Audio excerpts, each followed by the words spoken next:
Donc on va résoudre quelques exercices de mécanique quantique. Donc d'abord un exercice sur la relation d'incertitude temps-énergie. Donc on considère un système préparé dans un état psi, donc psi, dont la dispersion de l'énergie vaut delta E. On considère d'autre part une observable grand A de valeur moyenne A et de dispersion delta 1. En utilisant les relations de commutation, on demande de montrer l'inégalité qui est en fait l'inégalité qui découlera de celle connue sous de l'égalité d'Eisenberg. Delta A, delta E, supérieur ou égal à h bar sur 2, la valeur absolue de la dérivée de la valeur moyenne de A par rapport au temps. En déduire que si l'échelle de temps typique d'évolution d'un système est définie par taux est égale à valeur absolue de delta A sur dérivée de valeur moyenne de A par rapport au temps, on a l'inégalité taux delta E est supérieur à h bar sur 2. Voilà. Autrement dit, l'inégalité d'Eisenberg. Alors, on a deux opérateurs A1 et A2 donc, qui ne commutent pas entre eux. On a donc par définition la valeur moyenne de A est égale à 1, donc moyennée entre le ket psi et le ket psi et le bras psi, sur psi scalaire psi, si la fonction d'onde n'est pas normalisée. De même, on a la valeur moyenne de A2 qui est égale à 0. Alors, on utilisera un abus de notation, donc souvent on notera que A appliqué au ket psi est égal à A psi, comme ceci. Donc on va construire un état en fait pour démontrer ceci. Bon voilà, c'est un petit peu l'astuce. Bon, faut la connaître. On part en fait d'un état de la forme psi qui est égal à 1 scalaire phi qui est égal à 1 psi plus i le nombre complexe imaginaire pur, hein, d'accord. Lambda étant réel, A2 psi. Ok, donc on part de cet état-là.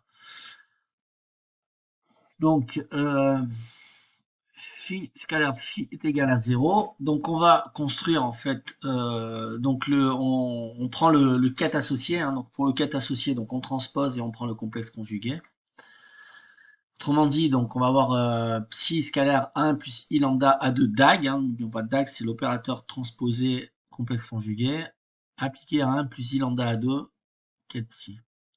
Donc je rappelle les notations. Cette notation-là, donc l'observable A, donc pris un plus ou moins en sandwich entre le bras psi 1 et le ket psi 2, est égal à en fait cette notation-là. Donc c'est l'abus de notation que j'ai explicité à l'instant. Donc psi 1 scalaire, l'observable A appliqué au ket psi 2. Donc le produit scalaire de phi par lui-même, donc va nous donner donc 1 plus i lambda A2 DAG appliqué à psi. Donc scalaire 1 plus i lambda A2 psi, d'accord. Donc ça c'est simplement le transposer, hein, puisqu'en fait j'ai le ket phi et que je transpose donc en son bras associé. Avec la condition de normalisation, psi scalaire psi est égal à 1 et à un DAG qui est égal à 1, puisque 1 est un opérateur hermitique. Et l'adjoint de A2, donc A et 2 et son auto-adjoint, l'adjoint donc il est auto-adjoint, puisque A2 DAG est égal à A2, d'accord. Donc le transposé conjugué est égal à lui-même. Donc on applique l'opérateur DAG en fait à ces deux observables en utilisant la distributivité. Donc on va avoir donc psi scalaire 1 moins i lambda A2 fois 1 plus i lambda A2 appliqué au ket psi. Donc ça nous donnait donc en fait, donc on distribue, hein, on développe, on va avoir du psi pris en sandwich entre 1 carré plus lambda A2 carré, puisque i carré c'est moins 1 fois moins 1 ça fait plus 1, plus i lambda 1 A2, moins i lambda A2 1 appliqué au ket psi. Donc si on pose delta carré de 1 qui est égal à la valeur moyenne de 1 carré qui est égal à psi scalaire 1 carré psi, d'accord. Donc en fait, c'est la valeur moyenne de 1 carré calculée, prise sur la fonction d'onde, faite sur la fonction d'onde de psi, d'accord. C'est égal à la valeur moyenne de 1 carré qui est égal à psi scalaire 1 carré psi. D'où en fait l'équation suivante, on va avoir du delta 1 carré plus lambda carré, delta 2 carré plus lambda, valeur moyenne de i multipliée par le commutateur entre les deux observables 1 et A2 qui doit être positif ou nul. Ben, en fait, on a simplement, en posant C égale à 1, A est égal à lambda 2 delta 2, et B est égal à cet objet mathématique-là, qui est un scalaire réel, qui est un complexe, et on a l'équation du second degré du type A lambda 2 plus B lambda plus C positif. C'est quoi? C'est une parabole, d'accord? Donc A positif, donc on obtient une parabole. donc qui est toujours positif, quel que soit lambda, puisque A est positif, d'accord. Donc il faut que le discriminant, donc B carré moins 4AC, soit négatif. Autrement dit, le discriminant B carré moins 4AC, avec les notations qu'on a posées ici, c'est tout simplement le module carré de la valeur moyenne de I, du complexe imaginaire pur, multiplié par le commutateur entre les deux observables A1 et A2, moins 4 fois delta A2, delta A1, qui doit être négatif. D'où on en déduit en fait l'inégalité qui était demandée dans l'énoncé. Delta carré A1 carré, delta A2 carré supérieur ou égal à un quart du module de I, complexe imaginaire pur, fois le commutateur entre A1 et A2. Bon, alors je vous avoue que c'est un peu tiré par les cheveux, il fallait vraiment penser à poser. Bon, voilà. Moi, au départ, je l'avais pas trouvé, mais c'est vrai que quand on le voit faire, ça paraît simple, mais faut trouver l'astuce, quoi. Voilà. Donc, la relation d'interstitude d'Eisenberg, si les opérateurs ne commutent pas, le produit des incertitudes à 1 à 2 est supérieur ou égal à 1 demi de ceci. 1 demi de la valeur moyenne de I fois le commutateur entre 1 à 2. Donc, on va prendre quelques exemples, on va dire concrets, hein, utiles en mécanique quantique. Si on prend l'opérateur A1 qui est l'opérateur impulsion, l'opérateur A2 qui est l'opérateur position, eh bien on a que l'incertitude sur la position multipliée par l'incertitude sur l'impulsion, donc sur la vitesse, incertitude sur la vitesse, incertitude sur la position, est supérieur ou égal à 1 demi de h bar. Autrement dit, on ne peut pas connaître de manière très précise la position et l'incertitude. Si on a une position très précise, eh bien, l'incertitude que l'on aura sur delta P, ça sera 1 demi de h bar sur delta x. Effectivement, on aura du 1 sur delta x. Si delta x est très précis, très petit, on aura une incertitude assez forte sur delta P. Ok. Donc, deuxième application, bah, si on prend A1 qui est égal à h bar, autrement dit qui est égal à l'hamiltonien, et A2 qui est égal à A2, qui est un opérateur quelconque. Donc, que vaut le commutateur entre l'hamiltonien et l'observable A? Bon, mais en fait, c'est moins i h bar, la dérivée temporelle du commutateur. Moins i h bar, dérivée de A par rapport à dt.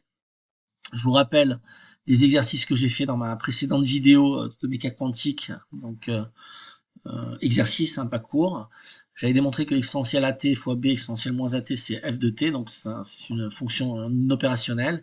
Et lorsqu'on dérivait cette fonction opérationnelle, a et b étant représentées par des matrices, des matrices carrées, j'avais défini le concept d'exponentielle de matrice appliqué en quantique. Donc df sur dt est égal au commutateur entre a et f de t. On dit f point de t est égal au commutateur entre a et b. Donc, on obtient donc delta E carré fois delta A carré est supérieur ou égal à h par carré sur 4, la valeur absolue de A sur dt carré. Okay. Et donc, on retrouve à travers ceci, en fait, l'incertitude. En fait, le produit des incertitudes est toujours minoré par ce terme-là.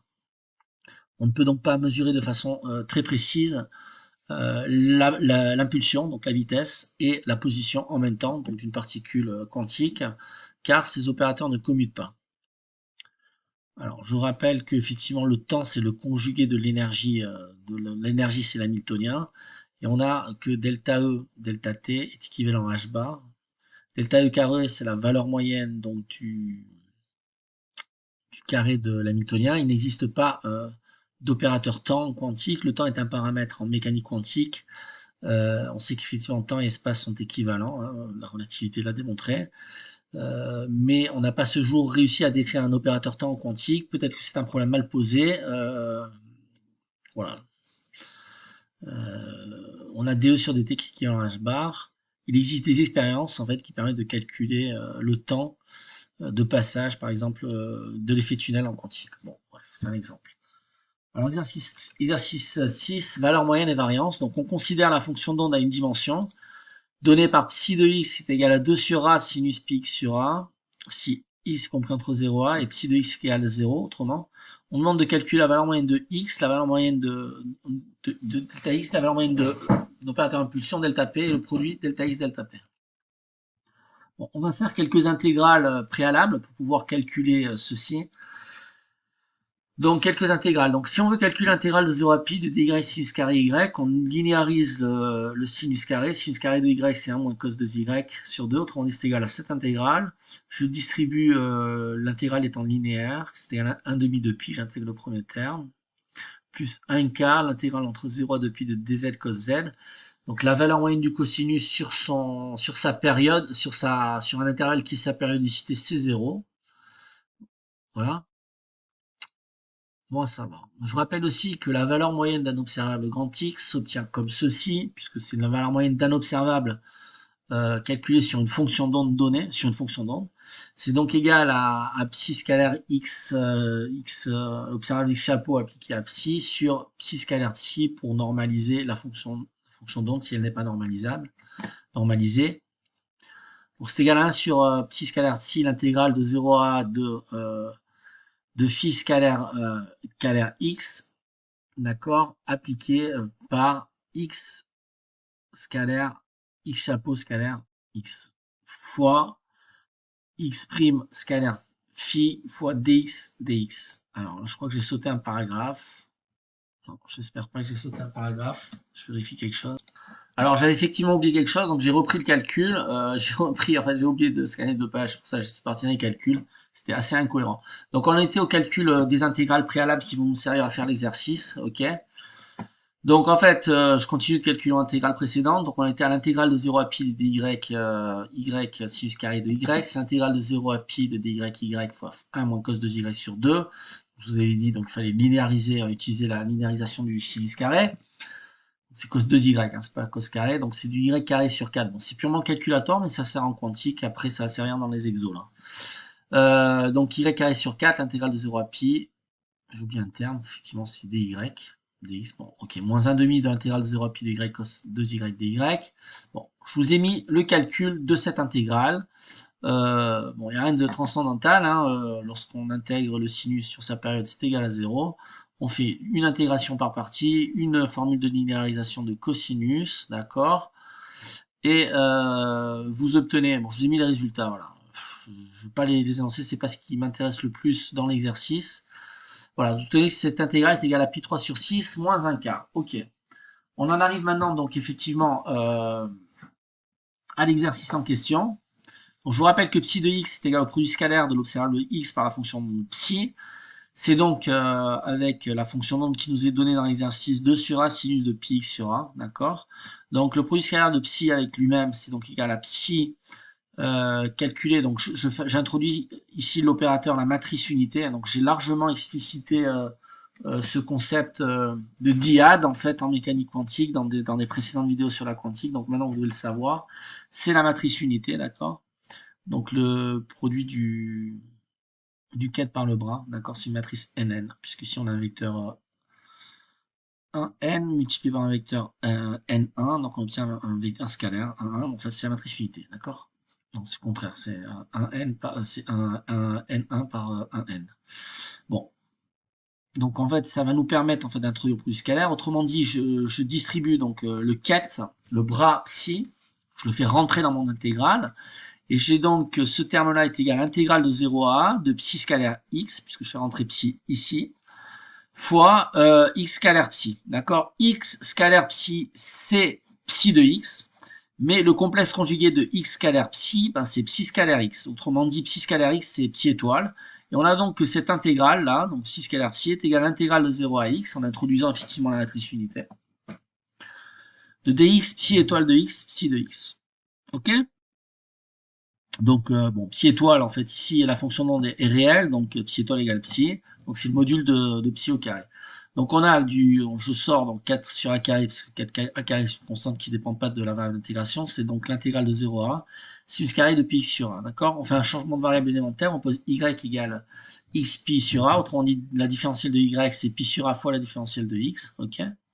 Donc cette intégrale nous permet de nous ramener à une intégrale équivalente qui est donc 4 sur A2, A sur pi, l'intégrale de 0 à pi sinus carré de y de y. Vous simplifiez, vous obtenez que c'est égal à 2 sur A. Donc l'état n'est pas normalisé, mais sa norme vaut 2 sur A. Donc si on veut travailler avec un état normalisé, il faudra prendre l'état divisé par racine de 2 sur A. Donc parfait. Maintenant, je reviens effectivement à nos calculs.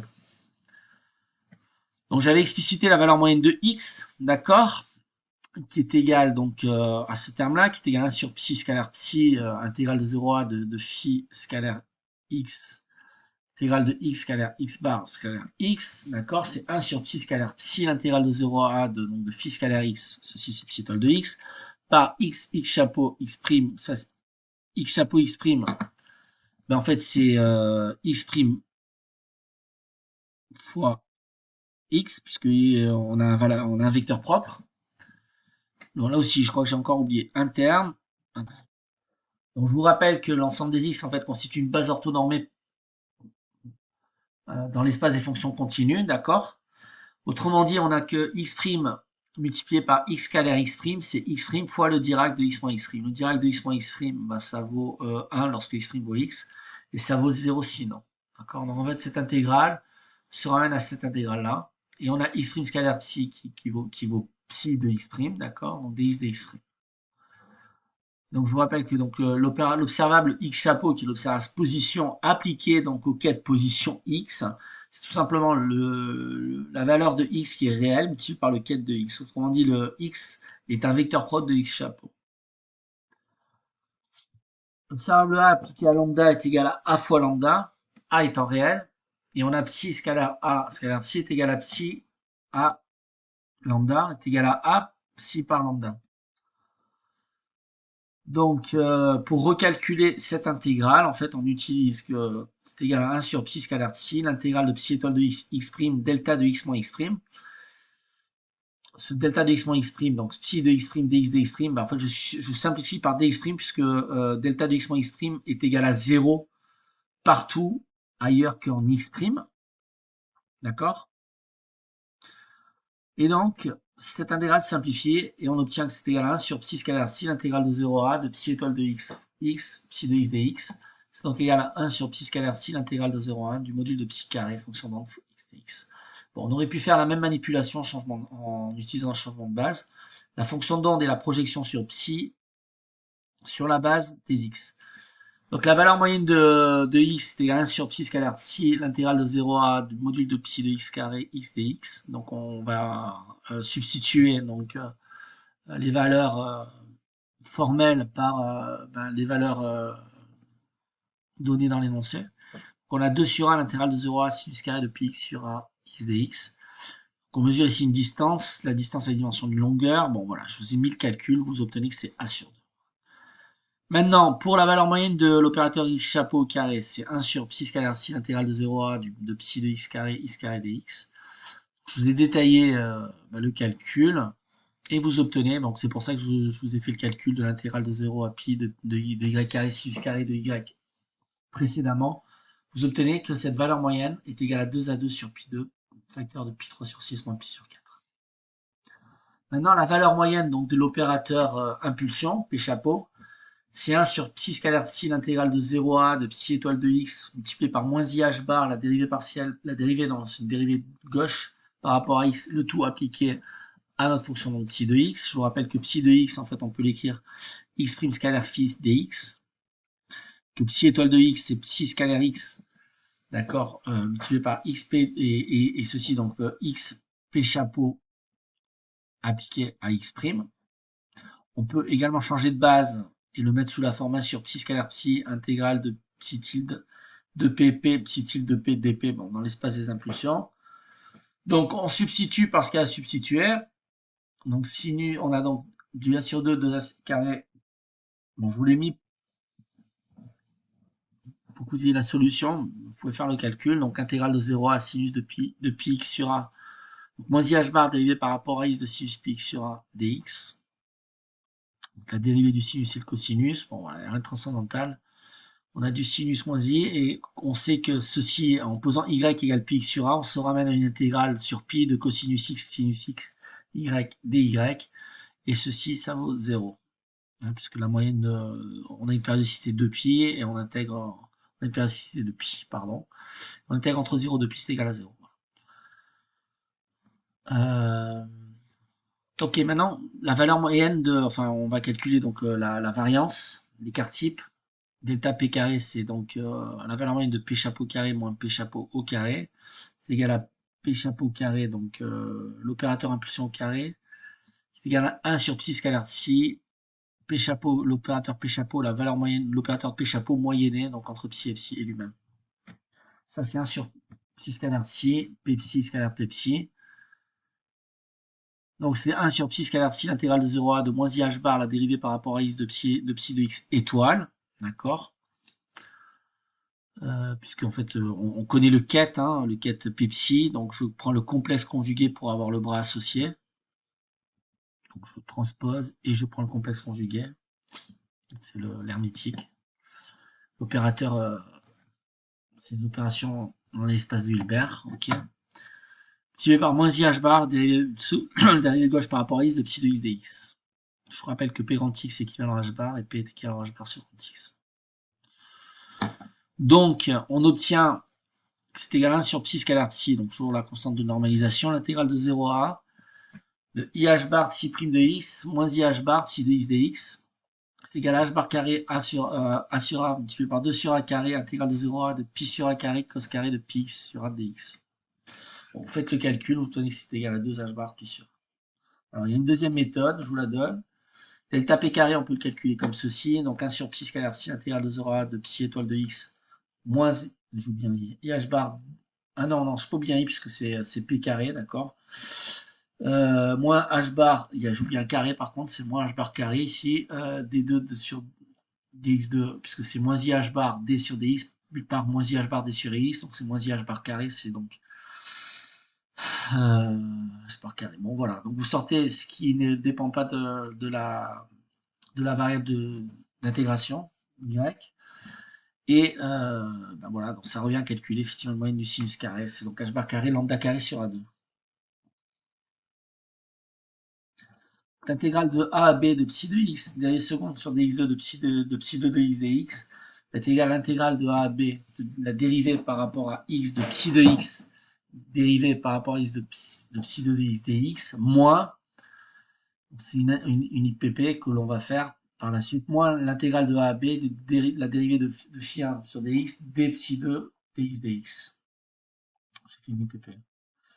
Donc ce premier terme là, ça va être égal en fait à psi1 de x, la dérivée par rapport à x de psi1 de x calculée entre ces bornes, entre a et b, qui sera égal à 0 puisque la fonction est nulle au bord. L'impulsion est un opérateur hermétique, donc auto-adjoint. Et ce terme-là, ce n'est rien d'autre que p scalaire psi1 scalaire p scalaire psi2.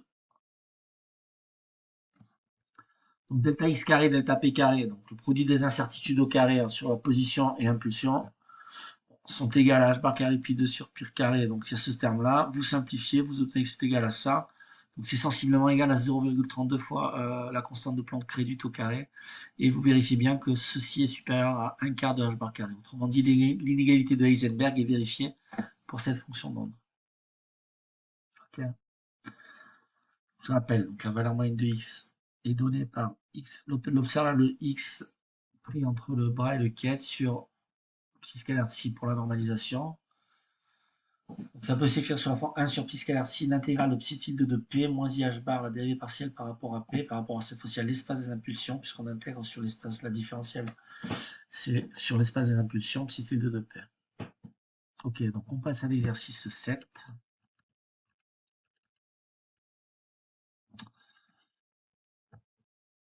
C'est pas ça.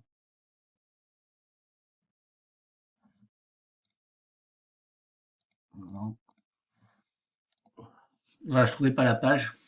Donc l'exercice 7, donc l'énergie cinétique moyenne est toujours positive.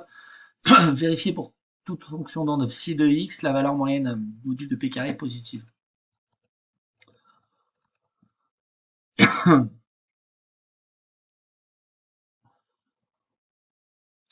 Psi de x, c'est le produit scalaire de x par psi.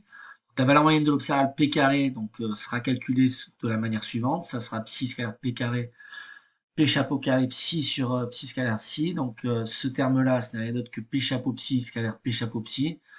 Puisque je fais passer p chapeau à gauche, bon, j'utilise les propriétés de l'adjoint, d'accord, pour tous les cours que j'ai fait précédemment, les exercices. Sur cet aspect de la mécanique quantique, d'accord, les espaces de Hilbert notamment, car P chapeau est thermicien. Donc ceci est égal à 1 sur psi scalaire psi, donc psi appliqué à P chapeau psi, P chapeau appliqué au quête psi, c'est égal à 1 sur psi scalaire psi, fois donc psi P chapeau psi, psi chapeau je le fais passer par ici, je prends le puisqu'il est auto-adjoint, et j'obtiens que c'est égal à P chapeau psi scalaire P chapeau psi sur psi scalaire psi. Bien, ceci, ben, c'est tout simplement l'intégrale sur bon, la différentielle de x, de psi étoile de x moins h bar carré, dérivée seconde par rapport à x de psi de x, sur mon psi scalaire psi, ben, c'est l'intégrale sur de dx du module de psi carré, ceci est toujours positif. On va réaliser une intégration par partie pour ce qu'il y a au numérateur. Donc c'est égal à moins h bar carré, l'intégrale entre a et b, de la dérivée par rapport à x de psi étoile de x, dérivée par rapport à x de phi de x dx. Plus h bar carré, l'intégrale de a à b, de la dérivée par rapport à x de psi étoile, de la dérivée par rapport à x de psi de x. D'accord, je fais une IPP. Donc ce premier terme est nul. Pourquoi? Parce que psi étoile de b est égal à 0 et psi étoile de a est égal à 0. La fonction d'onde est nulle en ses bords.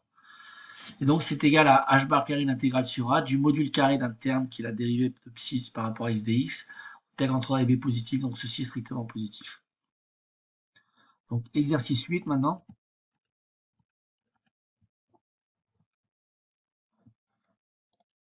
Donc je pense qu'on va faire cet exercice, on s'arrêtera là. Donc la fonction d'onde réelle, on est déjà à 30 minutes.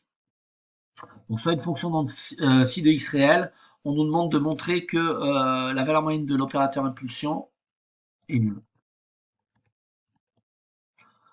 Alors, donc je prends phi de x réel.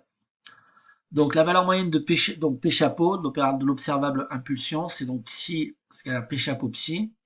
C'est l'intégrale donc dx de psi étoile de x moins i h bar, la dérivée par rapport à x de psi. Comme psi est réel, ben, psi étoile est égal à psi, d'accord, le conjugué de psi c'est lui-même, hein, puisque psi est réel par définition. Donc c'est l'intégrale de dx de psi de x moins i h bar psi prime de x. Donc c'est l'intégrale sur dx, la dérivée par rapport à x de psi psi, moins i h bar, plus i h bar, la dérivée intégrale sur dx de psi prime prime. Donc je fais une intégration par partie, si vous l'avez compris. Psi psi, ben, c'est égal à 0. Donc et on obtient donc moins IH bar, l'intégrale de dx de psi psi prime, donc je vais appeler ce terme C, est égal à IH bar, l'intégrale de dx de psi psi prime.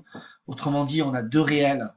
Euh, on a un réel qui est égal à son opposé, donc ce réel est nul. Hein. On n'est pas encore de complexe. Enfin, on n'est pas, donc c'est, voilà, c'est un réel. Donc pour une fonction d'onde complexe, on n'aura que moins IH bar, l'intégrale sur dx de l'intégrale psi étoile psi prime est égal à IH bar, intégrale dx de psi étoile prime psi, donc moins IH bar, intégrale de dx de psi prime psi étoile étoile. Donc on a bien que P chapeau est réel. Bon voilà, on va s'arrêter là sur ces exercices de mécanique quantique, plutôt d'algèbre quantique. Et je continuerai, je pense qu'il y a un peu le cours de quantique. Et je fais encore quelques exercices.